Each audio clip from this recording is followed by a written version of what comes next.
The Blazers are out of the play-in race, but Joe Cronin gets an extension. What does it all mean for Chauncey Billups? Is he next? All that and more on the latest edition of the Blazer Focus podcast. I'm Aaron Fentress of the Oregonian, here joined by Craig Birnbach. Craig, we got some breaking news. Look, the play-in, we knew they weren't going to make the play-in. Although one of us said, I pretty much said they weren't going to, but I was holding out hope to get me through the season, okay? I did do a fact of Fentress where I said that they would probably be tied at some point. That didn't happen because Anthony Davis came back and ruined it. Regardless, they made a nice run. But the big news is that Joe Cronin got a contract extension that was announced Monday. Not surprising that he got an extension. A little surprising when it happened. There was really nothing out there that said that anything was being discussed, but they did a good job of keeping that under wraps. But let's just start with that. All right. First of all, do you think he deserved the extension?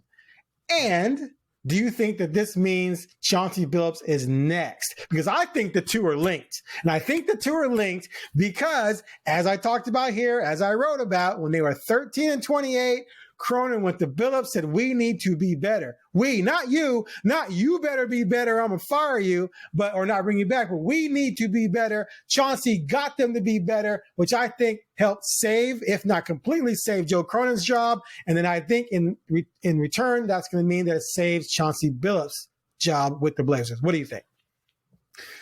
That makes a lot of sense. The problem is we don't really know because right. The NBA doesn't make any sense. Right. There's that. Right. We can get into that. But we have no idea really what leadership thinks of Chauncey Billups. We now know for sure what they think about Joe Cronin. I was thinking about this. And not only has, Bert Cole and Jody Allen chosen Joe Cronin to extend his contract this time. This is the third time that they have said Joe Cronin is our guy.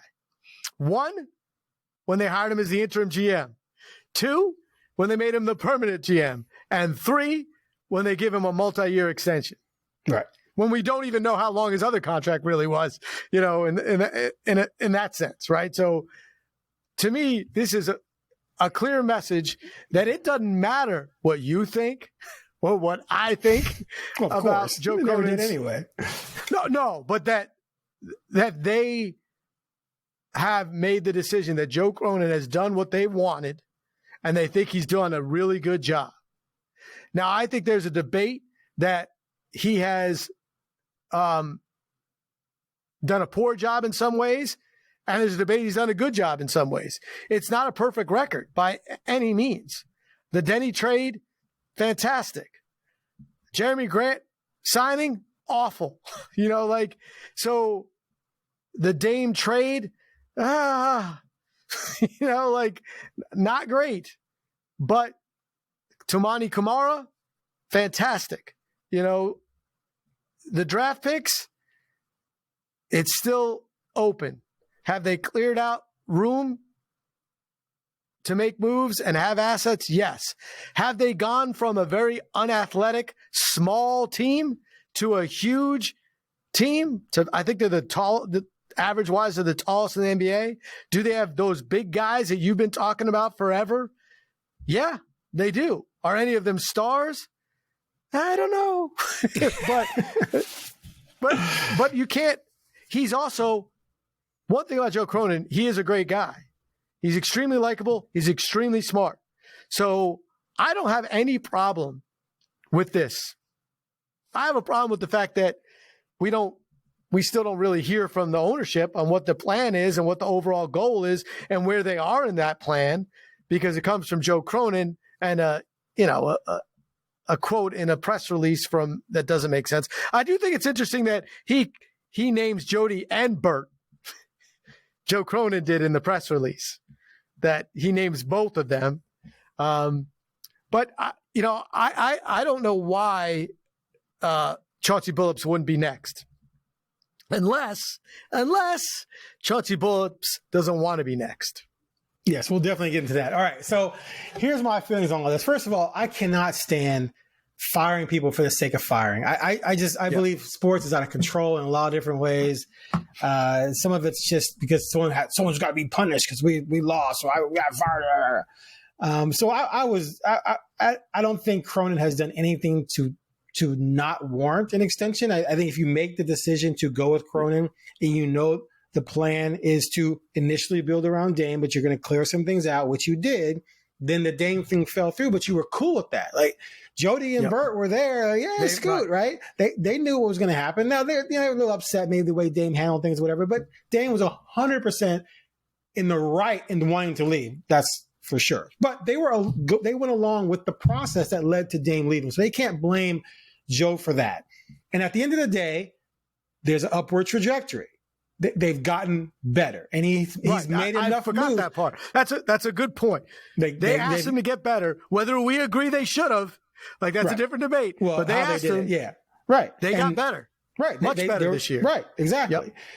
Yep. So for me, the jury's out, like you said, on Scoot and Sharp. Are one of them going to become a star? You really, really kind of need that to happen.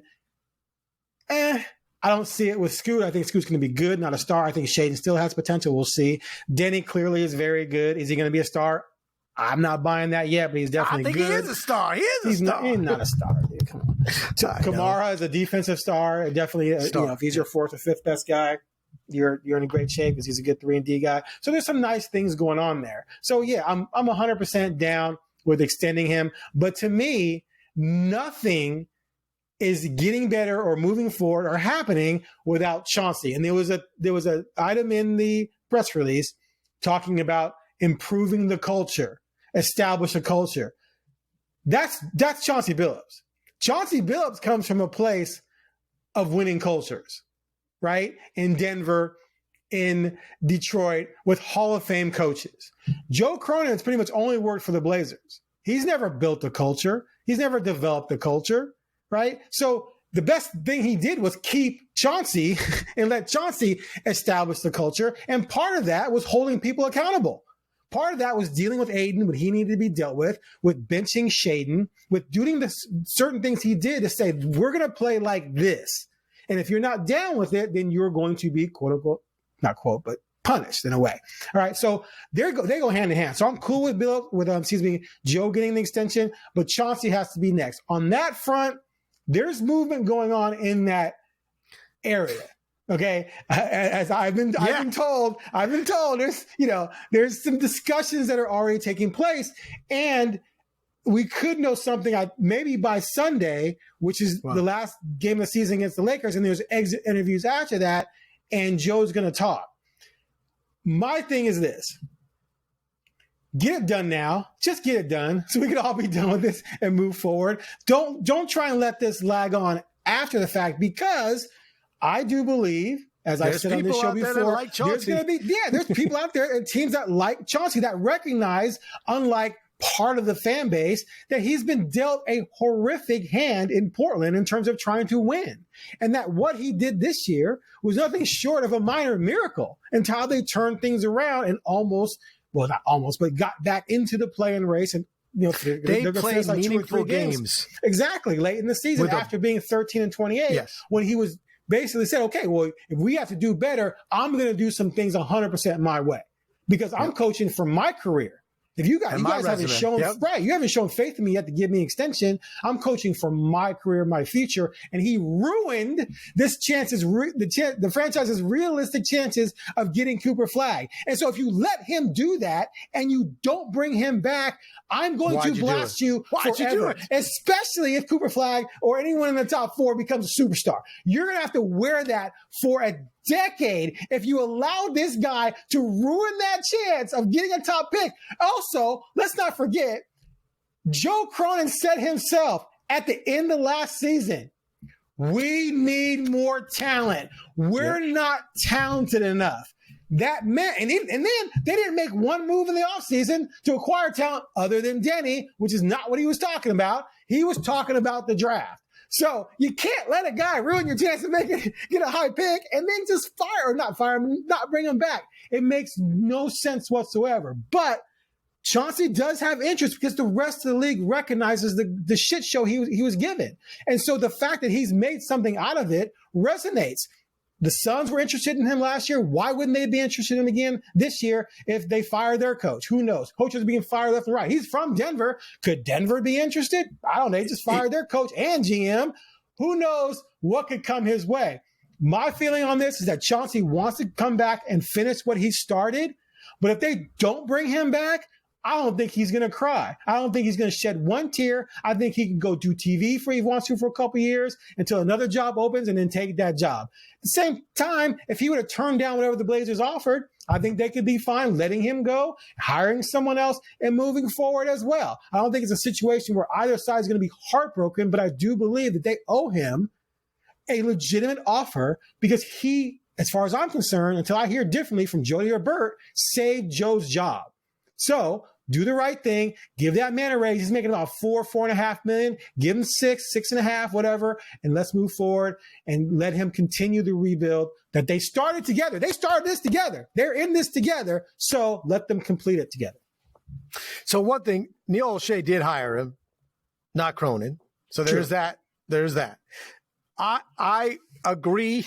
But they started the rebuild. Yes. Together. Right, that's what I meant. Yes, yeah. But I'm just saying, like, let's not forget that Chauncey didn't sign up for this originally. No, he did not. He signed up to work with a guy that he knew in Neil O'Shea and with a team that was led by Damian Lillard and C.J. McCollum. And C.J. McCollum that made it to the Western Conference Finals at some point, and they thought they needed one or two pieces and they could actually compete for a championship. That's what he signed up for when he was red hot, when people wanted to hire him as a GM with no experience. Right. And multiple teams wanted to hire him as a coach. And he basically went back to be this, he was in broadcasting, making good money, doing TV. So he decided he wanted to coach. And within like 30 seconds, he was one year as an assistant, boom.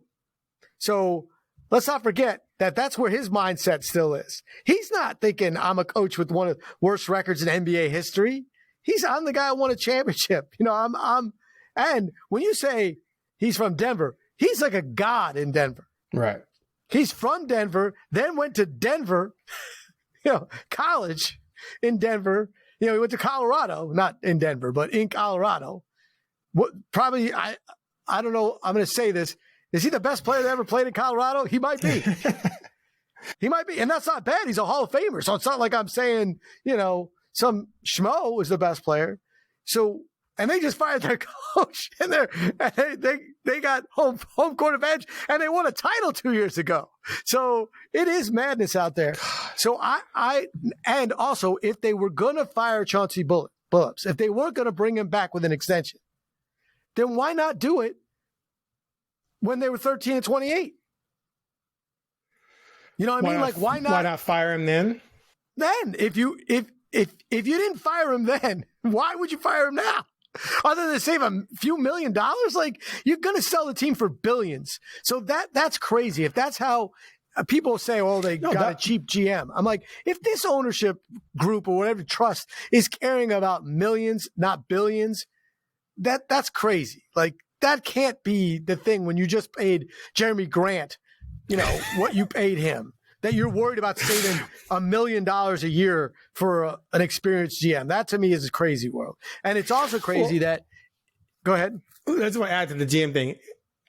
And this is not a shot at Cronin, but if they open the job, do you think there's going to be a lot of more experienced, proven GMs who are going to be like, oh, yeah, I want the Portland job with the way it is right now, with owned by a trust, ownership, and a chair and Bert control? No. So part of that is this is a perfect situation because Joe's already in-house and Joe is willing to take the job because Joe didn't go out to interview for a bunch of jobs and wasn't a top candidate around the NBA. Yep. So he got himself a great opportunity with the firing of O'Shea. Mind you. Well, yeah, but I'm saying it wasn't like there's 5 or 6 teams lining up to interview. And I'm not saying that never would have happened. I'm just saying in that moment, this was a great opportunity for him.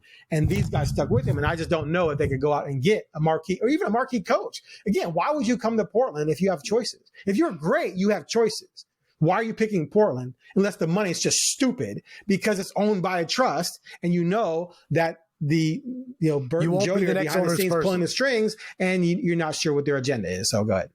Yeah, I'll agree with all that. I mean, I've been saying that for forever. I've been saying that forever, that its ownership is settled. This is going to be a struggling franchise, or they're going to have to get super, super lucky. And then at the height of it, if the whole goal is to sell the team when it's worth the most, it's going to be, if they do get lucky, then they're going to be sold, right? I mean, at that time. But who knows? And then that owner's going to come in and want to hire their own people. And then, exactly. Unless you win a title and you can do that. But look, Mike Malone won a title 2 years ago. He just got fired. Yeah. 3 days, 4 games or whatever it is, a week before the playoffs start. Like, it's insane. So in the last 4 years, we've seen 4 guys who won championships and or was coach of the year get fired. Yeah. Yeah. So coach of the year winning a championship means nothing. Right. The Suns' job might be open from a guy who won a championship from a team that already fired him. So exactly. Yes, but I'm just saying, like, if you were going to fire Chauncey Billups when he was doing terribly, that would make more sense than when he is overachieved. Right. Exactly. Especially, and that's why I say he saved Joe's job. So now I don't know enough. Like, I see what you're saying, and that those dots line up, but I have no idea what their expectation is. What they asked Joe Cronin to do. Clearly, they asked Joe Cronin to stop losing, which is a weird decision. In a year where Cooper Flag is available. They asked him to be better. And Joe went to Chauncey and said, we need to be better. And so they became better. Right. To me, that's an ownership decision that I would question. I would because too. you didn't make the play-in, and now Cooper Flag has no chance to land in your lap, and either does its 4.5%. Okay, I'm just saying you're not. Atlanta got it last year. Then you're a genius. But I'm just saying, like, Cooper, oh my God, look what we pulled off. We're amazing, right? And it's happened, so it's not like it's. Yeah. But to me, the best way to do it is what the other tanking teams are doing, which is doing everything they can to lose. And that's some of the reason why the Blazers have a lot more wins than we expected, because a lot of teams decided I want to lose, and I will do it. Stop. And I was trying to lose, and I'm glad you brought that up. They were in between. I mean, the Blazers did not beat a lot of good teams. No. They just listen to this. Since the 10 of 11, since they won 10 out of 11, they are 2-13 against winning teams. And the 2 wins came against Memphis minus Morant and Denver minus the Joker. That's it. Every other win was, and not only they beat bad teams, they beat some of the worst teams that, like you said, were in complete tank mode. They were trying. They weren't just begging, bad, but please they weren't take the like lead. The Blazers. You could call them bad, but playing hard. These teams were bad and sitting dudes, and so they got better, but it's a little bit inflated still. Of course.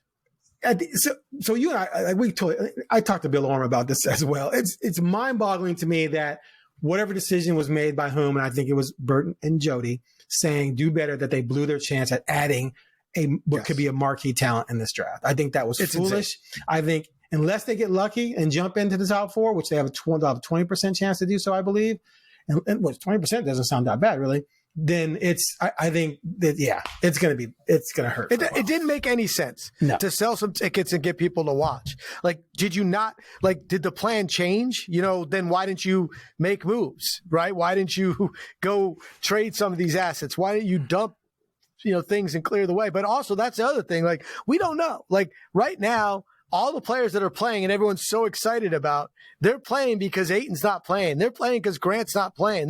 They're playing because Williams isn't playing. Well, all those guys are supposed to play next year right now. So now what are you going to do other than be a little better? I don't know. I mean, Simon's like, you already got a point guard. So where does Scoot move in? That whole point of not understanding of what the actual plan is hard. And that's where the Joe Cronin weirdness gets in. Like, I know you did better, but what is your overall plan? When I look at the overall plan to get to where you said you were going when you decided to trade Dame, which is break it all down so we can build it up and actually go for a championship, because we don't think we could do that with Dame. So we're not going to trade the 3rd pick. We're going to draft Scoot, and we're going to sign Grant, even though there was no way you're keeping Dame. Like, all these things are they contradict each other. So, but bottom line to me is, if I'm Chauncey Billups, I'm not sure what I'm doing. I might be telling my agent, like, hey, you know what? I don't know. Like, now you know him. he has said all the right things. He's done all the right things. And why wouldn't he want to stay? I don't know. You just named a bunch of reasons. The ownership group, the lack of understanding of what our true goal is. We do not have a superstar, right? I mean, he'll find out soon enough if Denver's interested. You know what I mean? Like, that's not going to, and if you wait until they reach out, you might blow it. So there's again, you're saying why do it now to get it over with? Not only that, do it now because what are you waiting for? Nothing's going to change other than he might demand more money to stay. 100%. I mean, nothing's changing today. Nothing after they won 10 of 11, they changed the entire trajectory of the season based on what you're saying was a request to Joe Cronin, who said to Chauncey, like, hey, that plan to be his worst, to tank like crazy and be in a top 5 position to get Cooper Flagg and other top players. No, that's not it anymore. We need to be better and win. And he won 10 of 11. See, so here's the thing though about that. The idea was to thread a needle. Be better, but not too much better. No one expected them to win 10 out of 11. They could have won 6 out of 11, but just looked better. Right. No. Yeah. The problem is Chauncey demonstrated in that 10 of 11 that when, all the shackles were off and he could make this move and make that move and change this and change that and they could be a lot better. And they were better than they thought they were going to be. And then all of a sudden, oh crap, we're in the play-in. But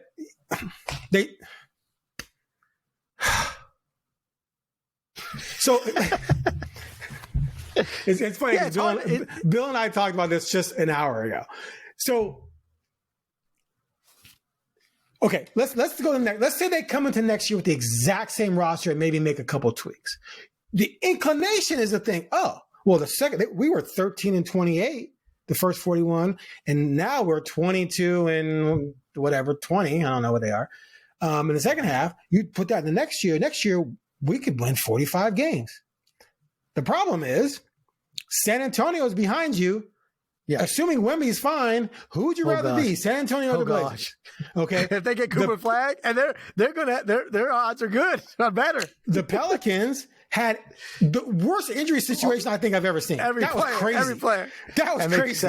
So if they come back healthy and add a nice young talent, they're better than you. So you're 11th right now, but you're 11th because 2 teams who have way more talent than you two suffered massive injuries. And De'Aaron Fox was just added midseason, so they didn't have him all season with playing with Wemby. So those 2 teams are better than you. So now you're 14th because who ahead of you are you better? Now, if Kyrie doesn't come back, could you be better than Dallas? Maybe. Sacramento, I think, I don't know. Memphis, no way. Minnesota, no. So the West is just ridiculous. Utah, they add Cooper Flagg to Lowry because they were clearly tanking. To Lowry and Collins, maybe they make a couple moves. I think you're probably with them, tied with them. Because as much as you love Denny, he's not an all-star. As much as everyone loves Tumani, he's not an all-star. As much as Shaden some nights looks great, he's not an all-star. Scoot's not even your best point guard. Your best point guard's not an all-star. Your center, not an all-star. And he's so up and down, you can't fully trust him. Your new center has some nice things he does, but he's kind of a one-way player right now. And it's not likely to be all NBA, which means your 3 lottery pick rookies, none of them will have been all rookie. Not all NBA. So what really do you have? Now they do have those picks, the Milwaukee future and the swaps that are very valuable, especially if Dame, heaven forbid, can't play again, right? Or isn't the same guy and then Giannis wants out and that franchise sinks. You got those picks. Those are gold. You could probably trade them for someone, but who are you going to get that will come to Portland and want to stay long term? Because that's always been the problem. You can get they could have traded for Kawhi. They could have traded for Harden. 1-year rentals. So I just feel like they just blew that opportunity. We talked about it too much. Anyway, my point is their trajectory went up, but then it's going to flatline until you get a star. It's going to flatline. It's going to be just like this. And teams are going to race by you. Some are going to fall. Some are just race past you because they have stars and you don't. And I agree. I mean, I've been saying that forever. And it's shocking to me to see and read and how happy people are with the quote unquote improvement. And I'm like, okay, but you also have 4 guys that aren't playing right now that you're paying real money to. And also, with Simons in the way for your number 3 overall pick. So what are you going to do with this logjam? I mean, I don't know if Robert Williams can ever play. I don't know. But you can't have Jeremy Grant making that money and not playing. So you got to get rid of him. So, and to get rid of him, you're going to have to dump him because no one's going to take him and give you anything. The Ayton thing, I don't know what to do with that. I don't know what to do with it. I mean, you got to keep him probably for one more year.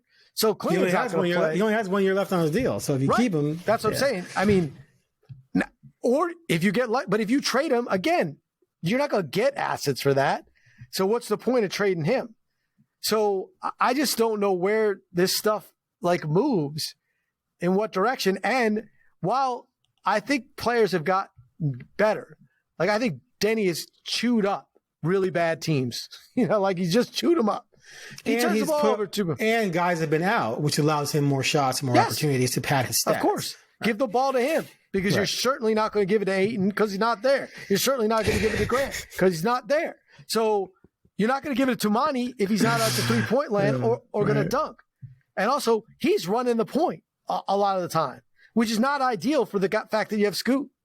And Shaedon has had moments where he scored 35 points, but you look at his shooting percentage, and we're still talking about the same exact problem. The guy can't make threes consistently. And to be a NBA 2-guard all-star, you can't shoot 30% from 3. You just can't. That's not a thing. It doesn't exist. So we have those problems, and you decided that the play-in was. I mean, I know I'm getting old, but when people talk about the postseason, they were playing meaningful games. I'm like, it's for the play-in. It's made up. It's not even real. It's for the play-in at 10 games under. Right, I'm like, and I don't think last year 500. Hold on a second, let me check this out. It's just they threw this in to. This is exactly why they did it, because they got fan bases that are we're playing meaningful games. Right. I'm like, you're meaningful games. You're 10 games under 500, and you're trying to get into a situation where you're going to get your doors blown off. So last year, 46 wins got you into the play-in. Yeah, totally different. 41, Houston just missed. And so the fact that we were talking about a team that's, been 7 to 10 games under that was in it because a lot of teams fell off. And so it's fool's gold, man. It's smoke and mirrors. Yes. That's the danger.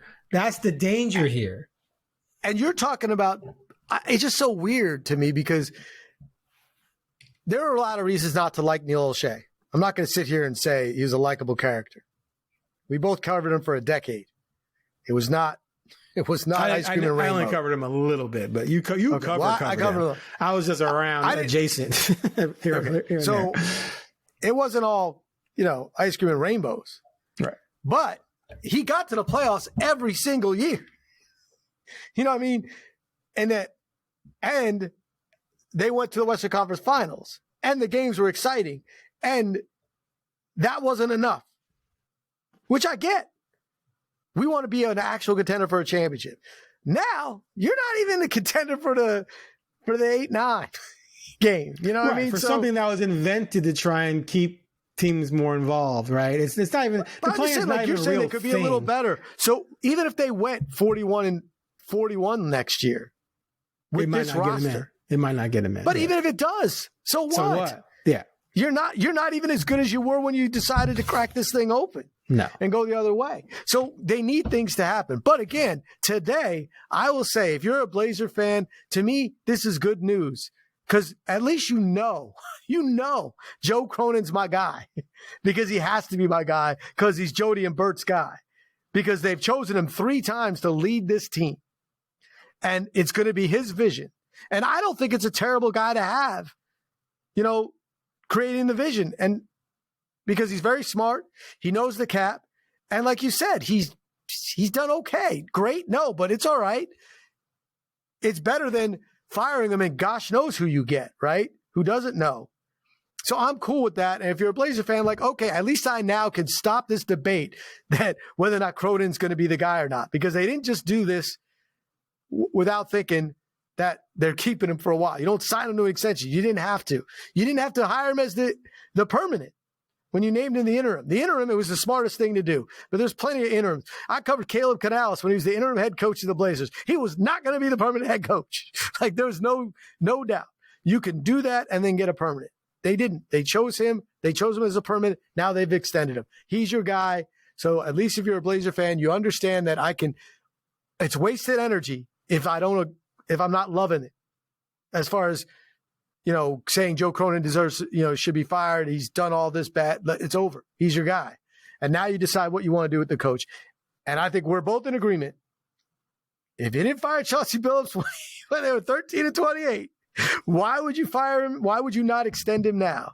And if you don't extend him, you're going to make sure you're going to give him much more power in this situation. If you extend him today or, Sunday when the season ends, before other teams make decisions, because they're not going to hire, they don't have to worry about Denver right now because they're going to go to the playoffs. They're actually in the playoffs, and they can make a run for a title, for goodness sakes. So they don't have to worry about Memphis right now because they're in the playoffs. But if you don't sign them and they get eliminated, phone calls might start coming. And then you're giving Chauncey more power to make a decision. And I don't know what's behind. I just think that some people forget who Chauncey Billups is and the reputation that he has and why he chose the Blazers. Right. He did not choose a rebuild. He certainly didn't choose 3 years of rebuilding, and he done won a fourth. So if it doesn't follow, like right after we stop this, like I'll just be like, what are you doing? Like I was surprised in some ways that they weren't married, that they weren't both announced. Right. Because that happens quite a bit. I mean, today we had Denver fire both the GM and the coach. There's a marriage there. I was surprised that it wasn't. But again, sometimes they want to give one guy their day. You know what I mean? They want to do, hey, you get your thing, your day, and then you don't announce two extensions of star players. It's a little different on the same day. You give them their day. So, right. I feel, let me just say to the people listening, thank you. First of all, we should thank you because I don't know, I appreciate it. But the pain that's gone through Fentress's head, having back-to-back conversations on this with, I believe, two people he trusts. And like, even if we don't agree on everything, he believes in both Bill and Mai's opinion that come from a place. To have these two conversations might have just scrambled his brain. He might not be able to function the rest of the day. He can't. He's got so much in the head that he wants to spit out. He's not sure all of it is fair. He cursed only once. He did curse once, but he wants to curse more. I did, didn't I? They gonna bleep that? I just have a question before we wrap up. I don't know what our policy is on the S word. I just want to make clear, I did not curse. I think the S word is allowed here and there if the context is legit. Not gonna come from me though. Okay, so give me your, aside from the fact that they finished stronger, and they did better. Give me the things you like about Chauncey that you know for sure as a coach. So they play hard no matter who's out there. They believe in him, and they never gave up on him. Never. And every single player. Like, he didn't lose anybody. Even the guys like Ayton, who's, he never badmouths him. And he clearly understands when he gets pulled or taken out. Never is there a question about, he's pulled Simons. He's pulled, he's benched Shaedon Sharpe. He's benched Scoot. He benched Ayton in games where he's played like no minutes. He's benched Grant. He's, put Klingon in and out, and nobody questions it. And in this day and age, there's so many ways to do that. Social media, hello, Instagram. John Morant questions everything, like in 2 seconds after. So to me, that means the guys that are playing for him believe in his vision, respect him, and do not want to get in a situation where they look like they're at all bad-mouthing him. Right. The effort means something. It results in victories. And even though they went 2-13 against winning teams, they stopped getting blown out. Right. They're in a lot of those games down the stretch. And against good teams, they lost tough games to the Knicks. They lost tough games to other really good teams. And teams if the team did not play their best players, there was a fight. Yeah. They won two of them, they almost beat Cleveland. And twice. And they don't play embarrassing basketball anymore. Right. And the whole second half, they never embarrass themselves. Player development. Sometimes you don't know who to give credit for, but you got to give that coach because the assistants work for him. Tumani, from last year to this year, defensively, I won't give him any credit. He's a great defensive player. But offensively, here's what Tumani, I make fun of the fact that Tumani only shoots threes and dunks. But guess what? He's good at both now. And he didn't come up with that on his own, completely. He was told, this is what I want you to do. I want you to go here. I want you to go there. He is ready he's in position to shoot that three in the corner all the time, at the top all the time. And that doesn't just come because Tumani Kamara figured it out. There's coaching behind that. He has played a rookie center who looked like he couldn't get up and down the court in the first game more than 10 times. He has played as a starter and starter minutes and looked solid. And that's coaching. He's put him in places to succeed. And even Scoot, the numbers for Scoot are not better than last year. They're almost He's fallen identical. Off incredibly, yeah. He has, but he had that one nice stretch and then he had a nice run. Yeah. Right. But he has looked less embarrassing at times. No one's saying he's one of the worst players in the NBA anymore. And I think that it's because the coaching staff and Chauncey were like, well, when he plays, this is what he does well. This is what he doesn't do well. Let's keep him out of the situations where he doesn't do well. And also, let's put him in when we think he could succeed at times and show out. So I think that to me matters. Guys have gotten better. I mean, Denny, he figured out Denny. Like, okay, we don't have this, and this. Unlock it. Go, buddy. Denny. Go. Just go. I don't care if you get 10 turnovers. Go. If you love Denny, what you've seen from Denny, and you trash Billups, you are announcing you know nothing about coaching and nothing about sports.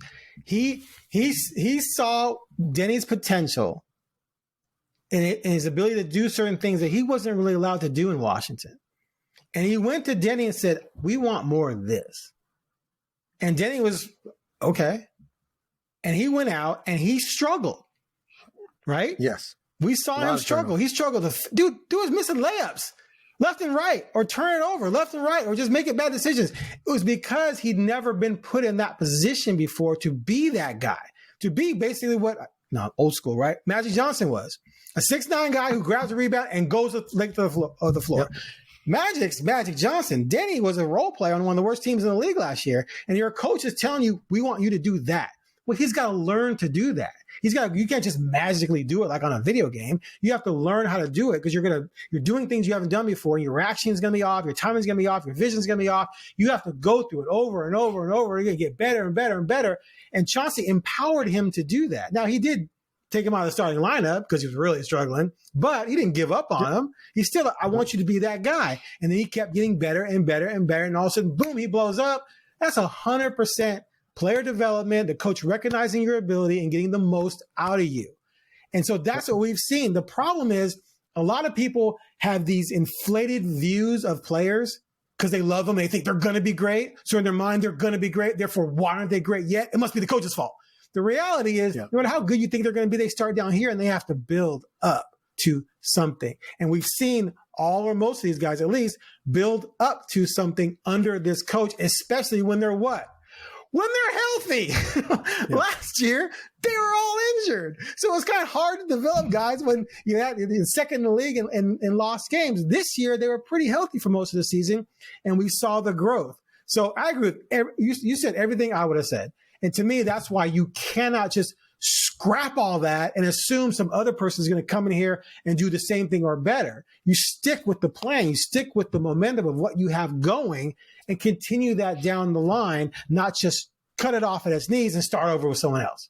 That makes no sense to me. So that's why, and I believe they're talking this week. I've been told that there's probably some negotiations going this week. I think they had to get Cronin done first, because how can Cronin extend Billups if Cronin isn't extended, right?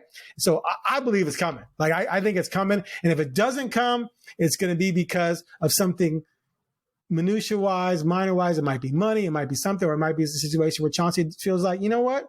I have a better option. Because I don't believe for 1 second, make this very clear, I don't believe for 1 second that the Portland Trailblazers can move off of Chauncey and automatically hire someone that's flat out better. I don't believe that at all. Yeah, I got to say, if Chauncey Billups is not extended and it's because of the Blazers, not because of Chauncey, that's a mistake. Yeah, agree. I mean, I would have totally understood it, at 13-28 to say, we're just going to go with the coach that's the interim and we're going to tank our butts off. Go we don't want to do that to Chauncey. Tank our butts off, get Cooper Flag, and you're not part of our future. Yep. And Chauncey would have been like, thank God. All right. I mentioned Caleb Canales. The year when the Blazers decided to go away from Nate McMillan, they named Caleb Canales the interim head coach. They had seasoned assistants. They had former head coaches there, but they didn't do that because they wanted to lose. They wanted to blow it up. They traded everybody. They wanted to lose. And they put a guy in the situation that could do that and wouldn't harm his career. Exactly.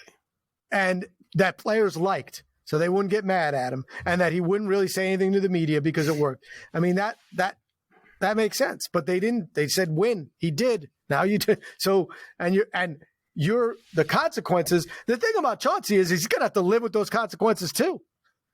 You know what I mean? So don't you want a guy that did it and can say, okay, exactly. Well, some of that's on me. Like if I would have tanked, you would have maybe gotten Cooper Flag. And if you don't have him now, it's because I coached my butt off and we went 10-11. I think the 10 and 11 matters more than anything else because that was a time when everyone was trying to win and they did. I mean, look, I think having a winning record at home, that's something to be proud of, right? Because that helps if you're selling tickets and you want to have a yep. Yeah, I mean, they're going to have a winning record at home. To me, that's something because good teams have to win at home.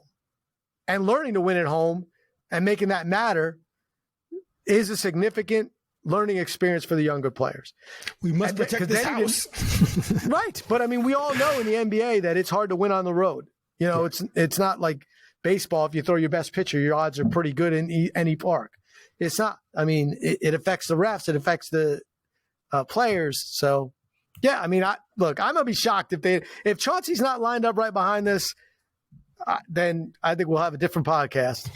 One more quick thing. Time. So when I wrote the long story I wrote a few weeks ago, I think right after they went on their nice run, I talked in there a little bit about how there had been, some turmoil early in the season with players not understanding their role and who's getting the shots and blah, blah, blah, typical things you hear. And then someone else said to me that there was definitely some players who weren't, who questioned some of the things Chauncey was doing or whatever. And I said to them, are these players who like complaining about roles and shots? And they said, yeah. And I go, yeah, I heard that too. I go, but here's the thing. There's not one player on this roster that has the credibility, the history, or the background to complain about their role. There's not one. True. There's not one all-star on this team. There's not one champion on this team. There's not one proven guy who has been a proven marquee guy anywhere in their career ever. The closest is DeAndre, but the team that drafted you number one got rid of you. Why? Because you didn't always play hard. So you don't have credibility to complain about that. So my point being is that this team was a collection of guys who none of them had a track record of success and none of them had really credibility, and they had to be molded and shaped and taught and raised, so to speak, by the only person in the room who did. And that was their head coach. And he got them to buy in and play hard, like you said, and develop and get better and improve in a lot of different directions. And to me, you just got to keep that going, man. Just keep that momentum going and add some dudes to this. And then you have a shot at being in the postseason next year. So anything else will be good. No, we're good. You don't want to talk about that amazing game the other day against who'd they play again? I covered it. I forget already. Who was that? Who'd they lose to? Oh, they beat San Antonio. They beat San Antonio. They beat San Antonio, who was trying like heck to lose. And at one point, they were like, "Come on, guys! Come on, Blazers!" Did you watch that game though? I watched some of it. Did you see Chris Paul take Klingon to school on that? And I'm not digging on Klingon at all. No, but come on, it's Chris Paul. No, yeah. But the craftsmanship of that, the 6'3" guy going against a 7'2" guy. He is not 6'3". Just complete. No, I've said he's pretty tall. I think he's taller than me. I said that. You didn't think he was? I don't even think he's listed at 6'. I'm gonna look it up. The craftiness of that was just, I don't know. It was just impressive. But great lesson for Donovan Klingon. All right. That's it with the Blazer Focus podcast. We're going to come back. They even list him at 6 feet tall. They don't even try to lie. Oh, you list? Okay. This boss, 6 feet. Okay. Then he's 5'11". My bad. Anyway. Hopefully when we come back, it's to talk about the Chauncey extension. Either way, exit interviews are Sunday, and we'll have a lot to talk about after Sunday, no matter what. Thanks for listening to the Blazer Focus podcast. We'll be back soon.